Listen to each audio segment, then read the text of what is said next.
Assalamualaikum warahmatullahi wabarakatuh. Selamat pagi adik-adik semua. Bagaimana kabarnya hari ini?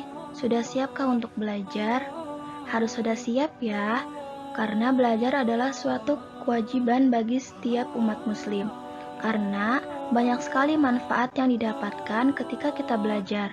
Kita mendapat banyak pengetahuan baru, pengalaman baru, dan juga kita mendapatkan pahala.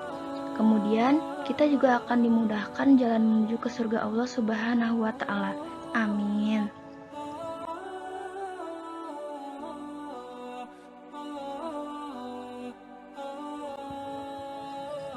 Sebelum memulai pembelajaran, alangkah baiknya kita membaca doa belajar dulu ya. Bismillahirrahmanirrahim. Rabbi zidni ilman warzuqni fahman.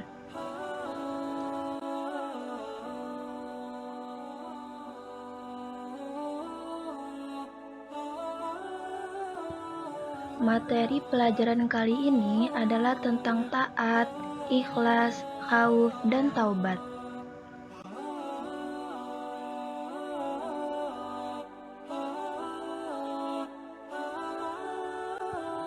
Materi yang pertama adalah taat.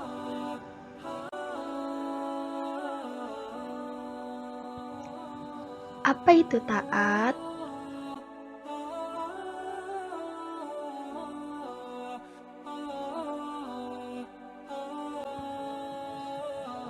Taat menurut bahasa berarti tunduk, patuh, dan setia. Menurut istilah, taat bisa diartikan tunduk dan patuh terhadap segala perintah dan aturan yang berlaku. Taat kepada Allah berarti patuh kepada perintah dan aturan-aturan yang dibuat oleh Allah dalam segala hal. Baik aturan itu berhubungan dengan ibadah kepadanya, maupun aturan yang berhubungan dengan berinteraksi dengan sesama manusia dan makhluk lainnya. Perintah tentang ketaatan terdapat pada Quran Surat An-Nisa ayat 59. Lalu, kepada siapakah kita harus taat?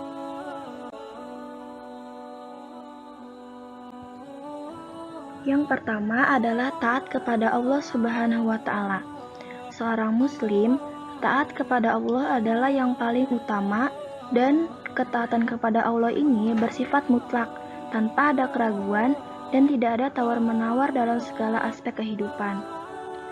Yang kedua adalah taat kepada Rasul Allah, yaitu Nabi Muhammad SAW. Ketaatan kepada Nabi Muhammad SAW juga bersifat mutlak. Taat kepada Nabi Muhammad berarti kita juga taat kepada Allah. Dan sebaliknya, jika kita tidak taat kepada Nabi Muhammad, kita juga tidak taat kepada Allah. Yang ketiga adalah taat kepada ulil amri atau pemerintah. Ketaatan kepada pemimpin ini tidaklah bersifat mutlak. Artinya, jika pemimpin tersebut berpegang kepada kitab Allah dan Rasul-Nya, maka kita harus patuh dan tunduk kepadanya. Namun, jika pemimpin itu tidak berpegang kepada kitab Allah dan Rasul-Nya dan melanggar apa yang diperintahkan oleh Allah, maka kita tidak perlu untuk mematuhinya.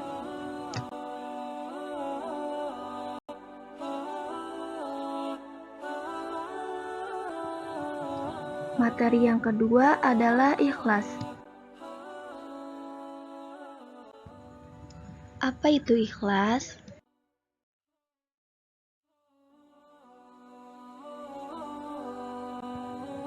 Secara bahasa, ikhlas bermakna bersih dari kotoran. Sedangkan secara istilah, ikhlas berarti niat mengharap ridho Allah dalam kehidupan di semua aspek. Ikhlas mempunyai kedudukan yang penting dalam setiap amalan, karena nilai setiap amalan seseorang di sisi Allah adalah tergantung pada keikhlasannya dalam berniat. Artinya, menjaga niat ikhlas karena Allah semata dalam beramal merupakan syarat utama diterimanya amal tersebut. Jadi, ketika kita melakukan suatu kebaikan, kita harus melakukannya dengan ikhlas tanpa mengharapkan imbalan, agar amalan tersebut dapat diterima oleh Allah Subhanahu wa Ta'ala.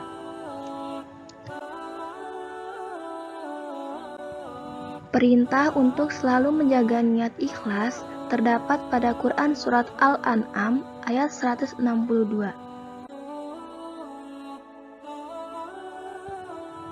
Dan juga terdapat dalam hadis Rasulullah SAW.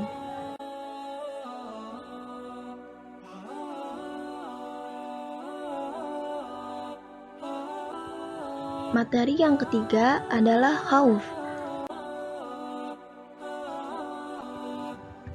Apa itu khauf?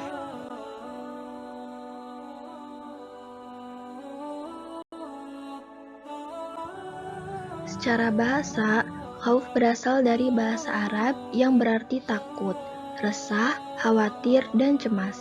Jika didefinisikan secara lebih panjang, khauf berarti perasaan gelisah atau cemas terhadap suatu hal yang belum diketahuinya dengan pasti. Sifat khauf ini muncul disebabkan seseorang telah benar akidahnya, yang meyakini keberadaan Allah dan mengenalnya. Melalui sifat-sifatnya, diantaranya adalah Allah yang maha wujud, maha melihat, maha tahu, maha mendengar, dan lain sebagainya.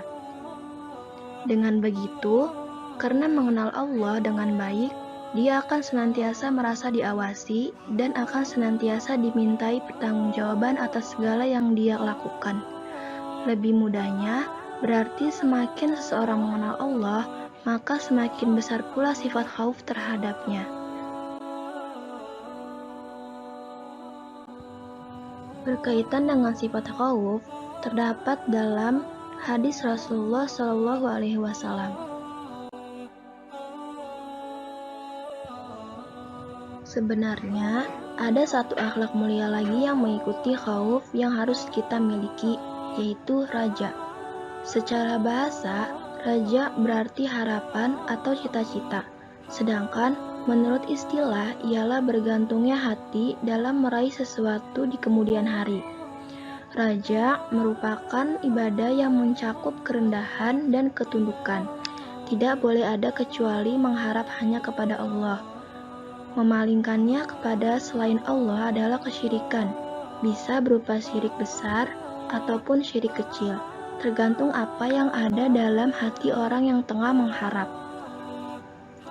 Khauf dan raja ibarat dua mata uang yang tidak bisa dipisahkan satu dengan yang lainnya. Keduanya saling mendukung. Bila keduanya menyatu dalam diri seorang mukmin, maka akan seimbanglah seluruh aktivitas kehidupannya.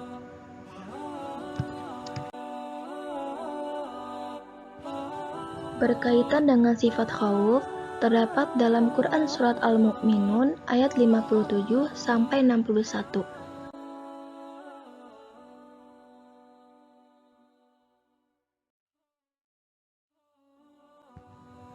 Materi yang keempat adalah taubat.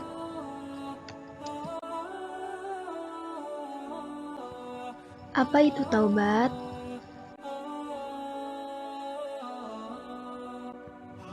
Taubat secara bahasa berarti kembali, sedangkan secara istilah, taubat berarti kembali ke jalan yang benar dengan didasari keinginan yang kuat dalam hati, untuk tidak kembali melakukan dosa-dosa yang pernah dilakukan sebelumnya.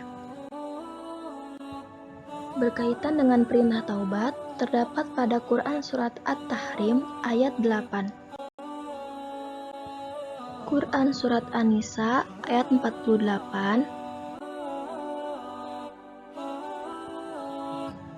dan hadis dari Rasulullah SAW.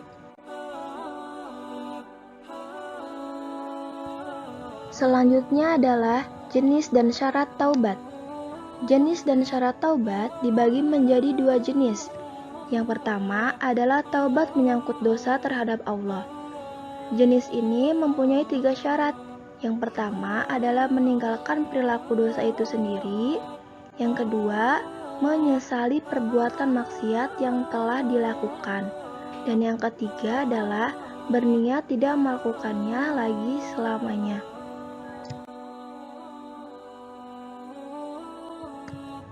Kemudian, jenis yang kedua adalah taubat menyangkut dosa terhadap sesama manusia. Jenis ini mempunyai 4 syarat. Yang pertama adalah meninggalkan perilaku dosa itu sendiri. Yang kedua, menyesali perbuatan maksiat yang telah dilakukan. Yang ketiga, berniat tidak melakukannya lagi selamanya.